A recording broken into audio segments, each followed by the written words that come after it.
Om Swastiastu. Selamat pagi. Kami hadir kembali dengan menyajikan sejumlah informasi menarik.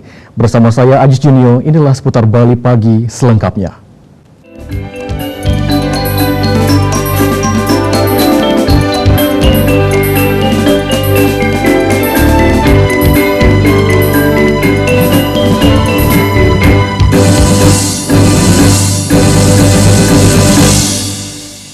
Pemirsa, Badan Nasional Penanggulangan Bencana BNPB mengimbau Provinsi Bali agar mewaspadai bencana hidrometeorologi basah seperti banjir dan tanah longsor. Hal ini disebabkan berkurangnya kawasan penyangga air.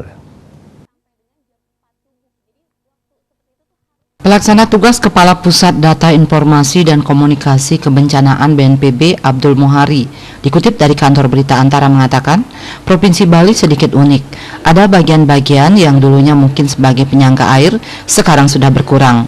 Ini juga harus diwaspadai untuk potensi terjadinya bencana hidrometeorologi basah dan masif, karena dalam 2 minggu ini bencana hidrometeorologi basah terjadi di Bali itu cukup signifikan. Abdul menyebut kejadian banjir di Bali memang jarang, namun dilihat dari dampaknya menyebabkan jalan yang putus di Kabupaten Jembrana yang mengganggu jalur lalu lintas dari Ketapang Gilimanuk. Abdul mengatakan hal ini harus diwaspadai karena Bali adalah tuan rumah pertemuan puncak G20 di 14 sampai 16 November dan memang dari BNPB sudah menyiapkan langkah-langkah antisipasi. Abdul mengatakan upaya mengurangi potensi dampak dari bencana hidrometeorologi basah tidak hanya kerja BNPB saja, tapi harus melibatkan pemerintah provinsi hingga ke tingkat masyarakat. Selain itu, Abdul mengimbau jika ada kondisi-kondisi lingkungan yang mungkin membahayakan, lereng-lereng tebing yang gundul atau mungkin curam yang berpotensi longsor harus segera diantisipasi, baik itu mitigasi struktur ataupun non-struktur. BNPB menilai kawasan di Kabupaten Karangasem dan Bangli sebenarnya bukan lokasi secara kerentanan topografi dan kerentanan lingkungan adalah daerah rawan banjir. Risiko banjir menurut Abdul hanya di sekitar aliran sungai saja. Untuk itu pihak BNPB masih mendalami analisis penyebab banjir di lokasi-lokasi yang secara fisik tersebut bukan daerah yang berisiko tinggi banjir. Bali Post melaporkan.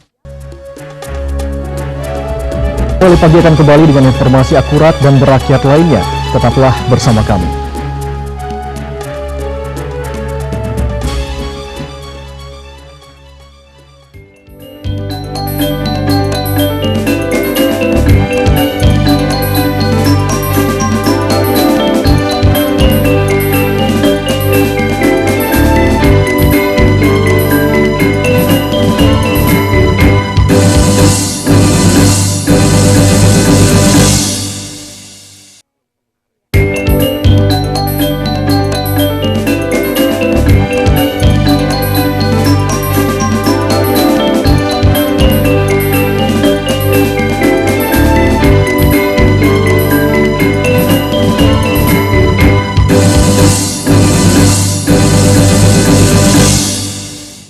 Polres Metro Jakarta Pusat mengamankan seorang wanita yang mencoba masuk ke Istana Merdeka pada Selasa 25 Oktober pagi.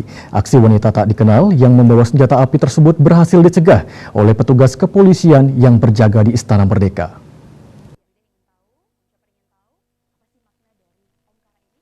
Berdasarkan informasi, senjata yang dibawa oleh perempuan berusia sekitar 25 tahun itu adalah berjenis FN. Diketahui bahwa perempuan tersebut berusaha mendekati pagar istana dan menodongkan senjata kepada petugas yang sedang bersiaga. Penerobosan ini dikatakan Wakasat Lantas Polres Jakarta Pusat AKP Linda sedang didalami. Kapolda Metro Jaya Irjen Pol Fadil Imran menyebut, situasi di depan Istana Merdeka di Jalan Medan Merdeka Utara, Jakarta Pusat kondusif setelah seorang wanita membawa senjata api berusaha menerobos istana.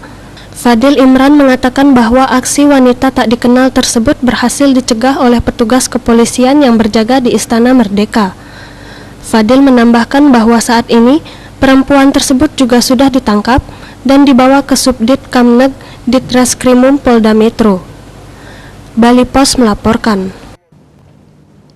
Menanggapi adanya insiden perempuan menerobos Istana Presiden dengan membawa senjata api jenis FN pada Selasa 25 Oktober pukul 7 WIB, Komandan Pas Pampres Marsda TNI Wahyu Hidayat Sujamiko menjelaskan kronologi penangkapan.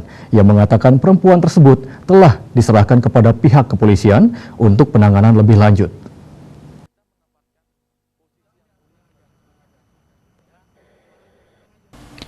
Wahyu dikutip dari situs setkap.go.id mengatakan, peristiwa ini bukan upaya penerobosan ke Istana Kepresidenan, namun bermula dari kewaspadaan seorang anggota Pas Pampres yang melihat seorang perempuan dengan tingkah laku mencurigakan. Perempuan tersebut berdiri di dekat pos utama Pas Pampres di depan Istana Merdeka, berada di dekat lampu lalu lintas. Jadi perempuan tersebut tidak menerobos istana, tapi justru berawal dari kewaspadaan anggota kami atau Pas Pampres yang langsung menghampiri perempuan tersebut dan perempuan tersebut langsung mengacungkan senjata ke arah anggota atau Pas Pampres. Melihat kondisi seperti itu, anggota Pas Pampres langsung mengambil senjata api yang ditodongkan.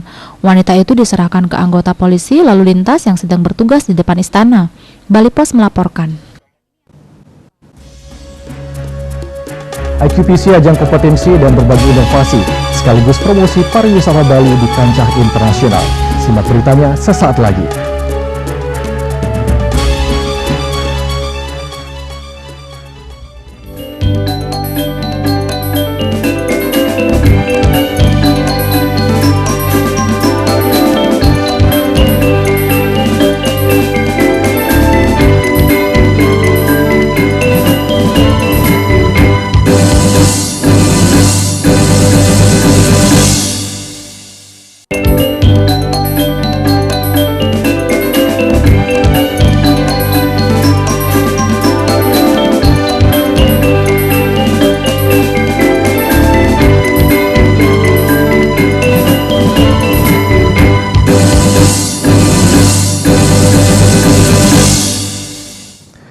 Untuk ketiga kalinya, Konvensi Internasional tentang Mutu dan Produktivitas atau International Quality and Productivity Convention IQPC diselenggarakan di Bali. Kegiatan tersebut kali ini berlangsung di Hotel Harisan Setrut dari 24 hingga 27 Oktober 2022. Acara yang dikoordinasikan Indonesian Quality and Productivity Management Association IQPMA atau Asosiasi Manajemen Mutu dan Produktivitas Indonesia dan Wahana Kendali Mutu WKM yang didukung oleh Kementerian Perindustrian, APO, Asian Productivity Organization, Asia Pacific Quality Organization, APQO.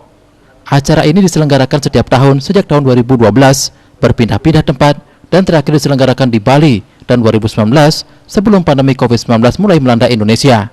Ketua penyelenggara IQPC, Budi Hartono, menerangkan bahwa konvensi semacam ini secara filosofis lebih merupakan ajang kompetisi dan sharing inovasi dari berbagai jenis usaha atau industri mulai dari fertilizer, farmasi, pertambangan, manufaktur, serta industri barang dan jasa lainnya. Berharap acara ini bisa berjalan dengan baik, memberikan manfaat bagi semua pihak, bagi peserta, bagi Bali juga tentunya, dan ke depan acara semacam ini akan terus berjalan dan juga bisa membantu industri pariwisata maupun juga manfaat bagi peserta, sehingga akan memberikan kontribusi juga secara tidak langsung pada bangsa.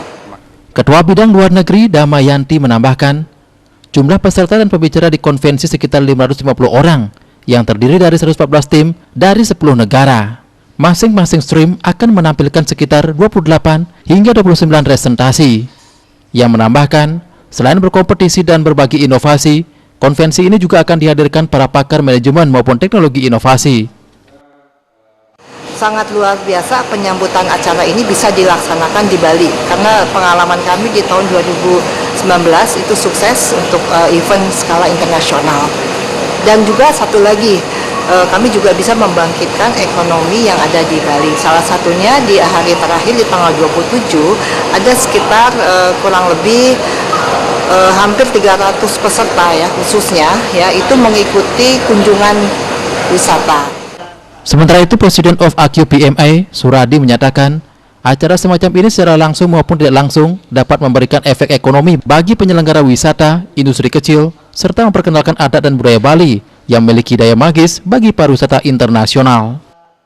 Tentu saja kita juga ingin menghidupkan kembali ya Bali ini sebagai destinasi wisata internasional dan juga nasional. Nah, selain itu juga kita ingin berkontribusi dan mengaktualisasikan ya potensi yang ada di Bali ini dengan adanya oleh-oleh yang khas, kuliner yang khas, kemudian hasil UMKM yang khas. Ini bisa menjadi opsi atau oleh-oleh ya buat para peserta ini untuk kembali ke perusahaan masing-masing, baik yang peserta dari Indonesia maupun yang dari luar Indonesia. Demikian. Lebih lanjut disampaikan jika jumlah peserta resmi sekitar 550 orang ditambah tim pendukung, maka paling tidak akan membantu meningkatkan tingkat hunian kamar hotel, persewaan kendaraan, kuliner, dan lain-lain. Andika, Bali TV. Pemirsa, jangan beranjak dahulu, saat lagi kami akan segera kembali dengan laporan menarik lainnya.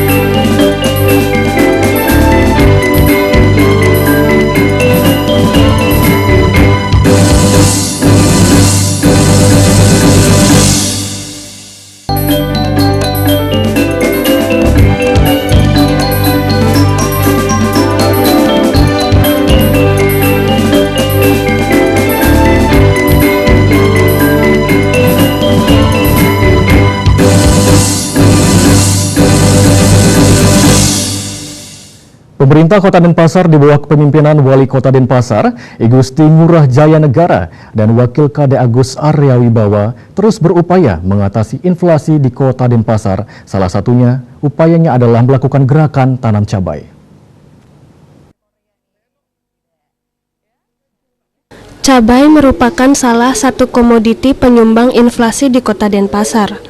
Saat ini, gerakan tanam cabai telah dilakukan di sejumlah tempat seperti lingkungan SD, SMP, dan perkantoran. Hal ini dilakukan dengan memanfaatkan lahan kosong sebagai media tanam cabai dan sayuran. Bazar pangan yang diadakan pemerintah Kota Denpasar di parkir utara Taman Kota Lumintang beberapa waktu lalu merupakan sebagai wujud dukungan pemerintah Kota Denpasar dalam mengkampanyekan gerakan tanam cabai untuk mencegah inflasi. Gerakan tanam cabai ini diharapkan mampu menginspirasi masyarakat untuk melakukan hal yang serupa demi mengendalikan inflasi. Gerakan tanam cabai itu selalu sudah kita lakukan. Ya, kemarin ada di beberapa sekolah cabai karena banjir ya, ada juga yang hanyut, tapi itu memang kita udah lakukan di tidak hanya sekolah-sekolah, juga di tempat-tempat yang dimiliki oleh warga yang masih memungkinkan untuk melakukan penanaman. Walaupun ya 5 biji kita minta, karena kita perkirakan kemarin itu saya lakukan gerakan di sekolah itu kan dalam waktu 3 bulan itu panen.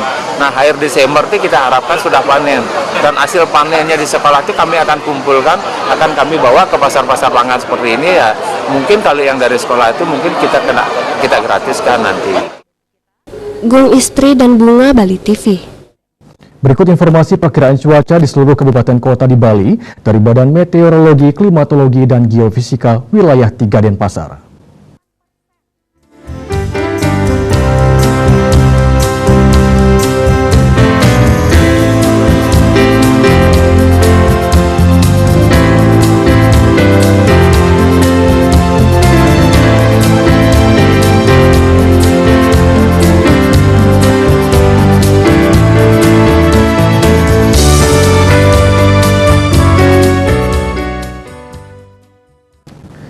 Berita seputar Bali pagi bersama Minyak Apung Ganapati, Usaha Bali Keluarga Sehat.